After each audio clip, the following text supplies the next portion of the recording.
ഇതുപോലെയുള്ള ജനറൽ പരീക്ഷയ്ക്ക് പോലും ഇത്രയധികം കട്ടിയായിട്ടുള്ള ക്വസ്റ്റ്യൻസ് വരുന്നത് ഇതുവരെ ഞാൻ കണ്ടിട്ടില്ല. കഴിഞ്ഞ HSA വെച്ച് നോക്കുമ്പോൾ ഈ വർഷത്തെ എക്സാം വളരെ ബുദ്ധിമുട്ടായിരുന്നു. ഒരു ക്വസ്റ്റ്യൻ ഒരു തെറ്റായിട്ടും തോന്നിയിട്ടുണ്ട്. വളരെ പ്രയാസമായി തോന്നി. ബി ക്വസ്റ്റ്യൻ പലതും അതിൻ്റെ ആ ഓപ്പൺ ചെയ്യുന്ന ആ സ്റ്റിക്കർ പോലും ഇല്ലായിരുന്നു. അങ്ങനെയാണ് ക്വസ്റ്റ്യൻ പേപ്പർ കണ്ടിട്ടുള്ളത്. ബി കോഡ് കിട്ടിയ എല്ലാവരെയും ക്വസ്റ്റ്യൻ പേപ്പർ സീൽ പൊട്ടിച്ചിട്ടാണ് ഓൾറെഡി തന്നിട്ടുള്ളത്. ഭയങ്കര ടഫായിരുന്നു. ഇന്ന് നടന്ന HSA മലയാളം എക്സാം എങ്ങനെ ഉണ്ടായിരുന്നു എന്ന് നമുക്ക് ഉദ്യോഗാർത്ഥികൾ തന്നെ ചോദിച്ചറിയാം. HSAൻ്റെ കടുപ്പം കൂടിയോ കുറഞ്ഞോ എന്നുള്ള കാര്യങ്ങളെല്ലാം നമുക്ക് അവരോട് തന്നെ ചോദിച്ചറിയാൻ വേണ്ടി നമ്മളിപ്പോൾ ഉള്ളത് Malappuram government boys higher secondary സ്കൂളിലാണ്. അപ്പം നമുക്ക് ചോദിക്കാം. ഇന്നത്തെ എക്സാം വളരെയധികം ടൈറ്റുള്ള എക്സാമായിരുന്നു. ഇതുപോലെയുള്ള ജനറൽ പരീക്ഷയ്ക്ക് പോലും ഇത്രയധികം കട്ടിയായിട്ടുള്ള ക്വസ്റ്റ്യൻസ് വരുന്നത് ഇതുവരെ ഞാൻ കണ്ടിട്ടില്ല. ഞാൻ ഇപ്പോൾ ലാസ്റ്റ് മൂമെൻ്റാണ് എൻ്റെയൊക്കെ ലാസ്റ്റ് ചാൻസാണ്. അപ്പോൾ ഈ ഒരു ചാൻസിലാണ് നമ്മൾ ആകെ ഒരു പ്രതീക്ഷ വെച്ചിട്ട് വരുന്നതാണ്. പക്ഷേ ഇതും കൂടി ഇങ്ങനെ നമ്മളെ കൊണ്ട് ഇങ്ങനെ ചതി ചെയ്യിപ്പിക്കുക എന്ന് പറഞ്ഞാൽ വലിയത്തൊരു ഒരു കഷ്ടം തന്നെയാണ് ഇതിൻ്റെ ഒരു നിലപാടെന്ന് പറഞ്ഞാൽ.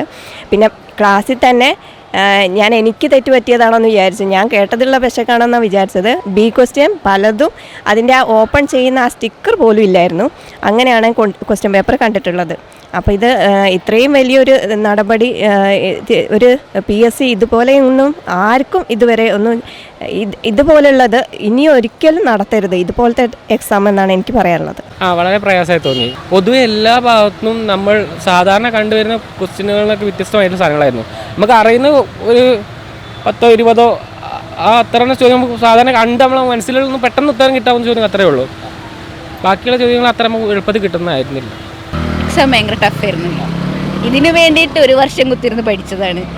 ഇതിൽ ബി കോഡായിരുന്നു ഞങ്ങൾ. ബി കോഡ് കിട്ടിയ എല്ലാവരെയും ക്വസ്റ്റ്യൻ പേപ്പർ സീൽ പൊട്ടിച്ചിട്ടാണ് ഓൾറെഡി തന്നിട്ടുള്ളത്. അപ്പോൾ ഇത് ചോർന്നുണ്ടോ ഞങ്ങൾക്കറിയില്ല.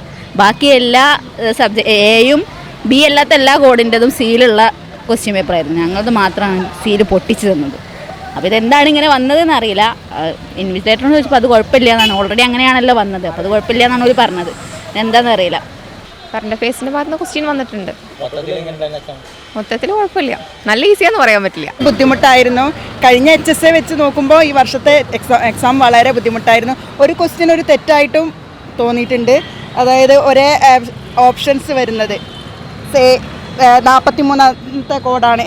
ക്വസ്റ്റ്യൻ നമ്പർ കോഡ് നമ്പർ സിയിൽ 43ാമത്തെ ക്വസ്റ്റ്യൻ സെയിം ഓപ്ഷൻ തന്നെ വന്നിട്ടുണ്ട്. അതൊരു തെറ്റാണ്. പിന്നെ പൊതുവേ ഒരു പ്രയാസമായിട്ടാണ് ഈ ഒരു എക്സാം തോന്നിയത്. പിന്നെ കറണ്ട് അഫയേഴ്സ് ഒക്കെ കുറച്ച് ചുരുങ്ങിപ്പോയി. പിന്നെ അവാർഡുകളൊന്നും ആ ഒരു മേഖലയിൽ നിന്ന് കുറച്ച് ചോദ്യങ്ങൾ കുറഞ്ഞുപോയി. റിപ്പീറ്റ് ഇല്ല അങ്ങനെയല്ല. ക്വസ്റ്റ്യൻസ് ഇല്ല എല്ലാം ഉള്ളിൽ കയറിയിട്ടുള്ള ഒരു ക്വസ്റ്റ്യൻസ് ആയിരുന്നു ഉണ്ടായിരുന്നത്. പിന്നെ കറണ്ട് അഫയേഴ്സ് ഉണ്ടായിരുന്നില്ല. അവാർഡുകളൊന്നും ചോദിച്ചില്ല. രണ്ട് മേഖല വളരെ കുറഞ്ഞുപോയി. ബുദ്ധിമുട്ടായിരുന്നു. GK ഭാഗത്തു നിന്നൊക്കെ നല്ല ചോദ്യം വന്നിട്ടുണ്ട്.